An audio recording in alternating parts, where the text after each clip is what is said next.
Hello students, आज हम जानेंगे सॉफ्टवेयर के बारे में। तो सॉफ्टवेयर क्या होते हैं ये वैसे तो आप लोग जानते हैं, लेकिन फिर भी इसको हम लोग बहुत ही आसानी से और सरलता के साथ समझेंगे।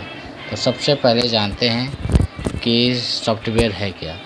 तो आप लोग जानते हैं कि सॉफ्टवेयर प्रोग्रामों का एक समूह होता है जिसके माध्यम से किसी सिस्टम को नियंत्रित किया जाता है तथा किसी हार्डवेयर को भी नियंत्रित किया जाता है। आज के आधुनिक समय में सॉफ्टवेयर को वैसे दो भागों में वर्गीकृत किया गया है। पहला है एप्लीकेशन सॉफ्टवेयर, दूसरा है सिस्टम सॉफ्टवेयर। एप्लीकेशन सॉफ्टवेयर वे सॉफ्टवेयर होते हैं जिनका उपयोग यूजर के लिए होता है, जिसका उपयोग यूजर करते हैं, तथा सिस्टम सॉफ्टवेयर ऐसे सॉफ्टवेयर होते हैं जिनका उपयोग हार्डवेयर के लिए किया जाता है। हार्डवेयर का तात्पर्य है कि किसी प्रिंटर, मॉनिटर तथा सीपीयू के अंदर प्रयुक्त होने वाली इंटरनल डिवाइसेस तथा सिस्टम से संबंधित सॉफ्टवेयर के लिए भी इसका उपयोग किया जाता है। पहले हम चर्चा करते हैं एप्लीकेशन सॉफ्टवेयर के बारे में। तो एप्लीकेशन सॉफ्टवेयर को दो भागों में वर्गीकृत किया गया है। पहला है जनरल पर्पस सॉफ्टवेयर, दूसरा है special purpose software. General purpose software ऐसे सॉफ्टवेयर जिनका उपयोग दैनिक कार्यों के लिए किया जाता है, उन सॉफ्टवेयर को जनरल पर्पस सॉफ्टवेयर कहा जाता है। जनरल पर्पस सॉफ्टवेयर में जैसे MS word, excel, power point, Photoshop तथा वे सभी सॉफ्टवेयर जिनका उपयोग हम अपने दैनिक कार्यों के लिए करते हैं, उन सॉफ्टवेयर को जनरल पर्पस सॉफ्टवेयर की कैटेगरी में रखा गया है। स्पेशल पर्पस सॉफ्टवेयर ऐसे सॉफ्टवेयर जिनका उपयोग किसी विशेष उद्देश्य की पूर्ति के लिए यूजर के द्वारा किया जाता है, उन सॉफ्टवेयर को स्पेशल पर्पस सॉफ्टवेयर कहा जाता है। स्पेशल पर्पस सॉफ्टवेयर में हमारा जैसे कि हॉस्पिटल, बैंक, रेलवे तथा अन्य आदि क्रियाओं के लिए प्रयुक्त होने वाले सॉफ्टवेयर आते हैं। सिस्टम सॉफ्टवेयर ऐसे सॉफ्टवेयर जिनका उपयोग सिस्टम के रखरखाव के लिए किया जाता है, उन सॉफ्टवेयर को सिस्टम सॉफ्टवेयर कहा जाता है। सिस्टम सॉफ्टवेयर को मुख्य रूप से तीन भागों में वर्गीकृत किया गया है। सबसे पहला है सिस्टम डेवलपमेंट सॉफ्टवेयर, दूसरा है सिस्टम सपोर्ट सॉफ्टवेयर, लास्ट है सिस्टम कंट्रोल सॉफ्टवेयर। सबसे पहला है सिस्टम डेवलपमेंट सॉफ्टवेयर। ऐसे सॉफ्टवेयर जिनका उपयोग सिस्टम के निर्माण के लिए किया जाता है, उन सॉफ्टवेयर को सिस्टम डेवलपमेंट सॉफ्टवेयर कहा जाता है। सिस्टम डेवलपमेंट सॉफ्टवेयर के अंतर्गत हमारे translator, assembler, interpreter, compiler, linker, loader आदि प्रोग्राम आते हैं। जैसा कि हम लोग जानते हैं कि ट्रांसलेटर एक ऐसा प्रोग्राम होता है जो किसी एक भाषा में लिखे गए सोर्स कोड को किसी दूसरी भाषा में परिवर्तित करता है या बाइनरी भाषा में परिवर्तित कर देता है। ट्रांसलेटर मुख्य रूप से तीन प्रकार के होते हैं। पहला है असेंबलर, दूसरा है कंपाइलर, तीसरा है इंटरप्रेटर। इसके बारे में आप लोग जानते हैं। यदि नहीं जानते हो तो मुझको कमेंट कीजिएगा, मैं आपको पूरी उसके बारे में जानकारी दूंगा। लिंकर और लोडर ये दो और प्रोग्राम होते हैं साथ में।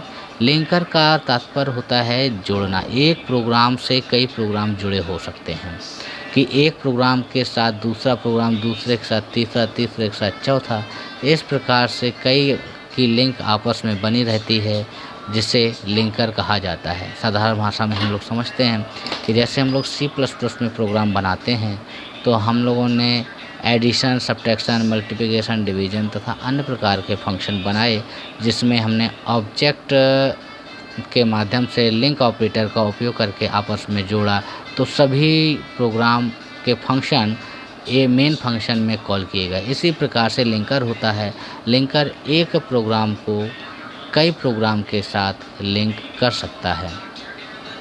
लोडर लोडर का तात्पर्य होता है यह ऐसा प्रोग्राम होता है कि क्रियान्वयन होते ही वह दूसरे प्रोग्राम को एक्टिवेट मोड में लाता है, जिसे हम लोग लोडर कहते हैं। सिस्टम सपोर्ट सॉफ्टवेयर, ऐसे सॉफ्टवेयर जो किसी दूसरे प्रोग्राम के लिए सहायता का कार्य करते हैं, उन सॉफ्टवेयर को सिस्टम सपोर्ट सॉफ्टवेयर कहा जाता है। सिस्टम सपोर्ट सॉफ्टवेयर में कई प्रकार के सॉफ्टवेयर उपयोग में लाए जाते हैं, लेकिन इसका एक जो मुख्य सॉफ्टवेयर होता है वो होता है यूटिलिटी सॉफ्टवेयर, जिसका उपयोग ही दूसरे के सपोर्ट के लिए ही बना हुआ है। यूटिलिटी सॉफ्टवेयर, लाइब्रेरियन सॉफ्टवेयर तथा परफॉर्मेंस मॉनिटर प्रोग्राम, ये सभी आदि एक सिस्टम सपोर्ट सॉफ्टवेयर हैं।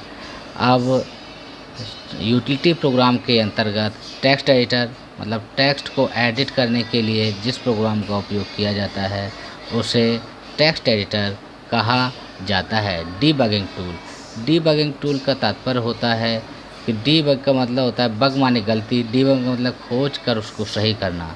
तो खोज कर किसी एरर को आने वाली गलती को खोज कर उसे सही करने का कार्य डीबगिंग टूल के माध्यम से किया जाता है। कंप्रेशन यूटिलिटी, कंप्रेशन यूटिलिटी का तात्पर्य होता है कि जब कोई बहुत बड़ी फाइल हो जाती है, ज़्यादा स्पेस घेर लेती है, उसको कम करके उस फाइल का साइज़ कम करके उसे छोटे छोटे बिट्स में परिवर्तित करके कंप्रेशन यूटिलिटी सॉफ्टवेयर का उपयोग किया जाता है। डिस्क डिफ्रेगमेंटेशन, डिस्क डिफ्रेगमेंटेशन का तात्पर्य होता है कि मेमोरी में कई जगह ऐसा छोटा छोटा रिक्त स्थान पड़ा रहता है जिसका कोई उपयोग नहीं होता है, तो डिस्क डिफ्रेगमेंटेशन की सहायता से उस छोटे छोटे मेमोरी के रिक्त स्थान को एक बड़े आकार में परिवर्तित करके उस मेमोरी का साइज बचा लिया जाता है। एंटीवायरस प्रोग्राम, एंटीवायरस प्रोग्राम ये दूसरे सिस्टम को सहायता प्रदान करने के लिए उपयोग में लाया जाता है, ताकि उसमें किसी प्रकार का एरर या किसी प्रकार का वायरस प्रवेश न कर सके, इसके लिए एंटीवायरस प्रोग्राम का उपयोग किया जाता है। फाइल मैनेजर, हमारा जो कंप्यूटर का मेन प्रोग्राम होता है फाइल मैनेजर, जब हम कोई फाइल बनाते हैं तो वह फाइल कैसे व्यवस्थित होगी, कहाँ संग्रहित होगी, कितना मेमोरी साइज उसका होगा, यह सारी क्रियाएं फाइल मैनेजर के माध्यम से की जाती हैं। ट्रेस रूटीन, ट्रेस रूटीन एक ऐसा प्रोग्राम होता है जो किसी फाइल को खोज कर प्रदर्शित करने का कार्य करता है। Sort and merge, sort and merge program के माध्यम से किसी फाइल को कम आकृति में सॉर्ट किया जाता है तथा किसी दूसरे फाइल के साथ कि कहाँ जोड़ना है, कैसे करना है, ये सारी क्रियाएं सॉर्ट एंड मर्ज के माध्यम से की जाती हैं। ड्राइवर्स, ड्राइवर्स प्रत्येक हार्डवेयर डिवाइस को नियंत्रित करने के लिए तथा वह सुचारू रूप से कार्य करे उसके लिए एक सॉफ्टवेयर डेवलप किया जाता है जिसे ड्राइवर कहा जाता है। ड्राइवर के माध्यम से ही सॉफ्टवेयर हमारे हार्डवेयर नियंत्रित रूप से कार्य करते हैं, हमारे द्वारा दिए गए कमांड के अनुसार ही कार्य करते हैं। लाइब्रेरियन, लाइब्रेरियन प्रोग्राम एक ऐसा प्रोग्राम होता है जो हमारे डेटाबेस में कौन सी फाइल कहाँ संग्रहित है उसको व्यवस्थित रखने का कार्य करता है। Performance monitor program, performance monitor program का तात्पर्य होता है कि हमारे द्वारा दिए जाने वाले मॉनिटर आउटपुट या एक प्रोटोकॉल भी होता है जिसके माध्यम से वो पूरी फाइल के अंदर की मॉनिटरिंग करता है, जैसे कौन सा सॉफ्टवेयर किस गतिविधि से कितनी तेज़ी से चल रहा है या कौन सा प्रोग्राम कैसे कार्य कर रहा है, ये सारी जानकारी परफॉर्मेंस मॉनिटर प्रोग्राम के माध्यम से ज्ञात की जाती है।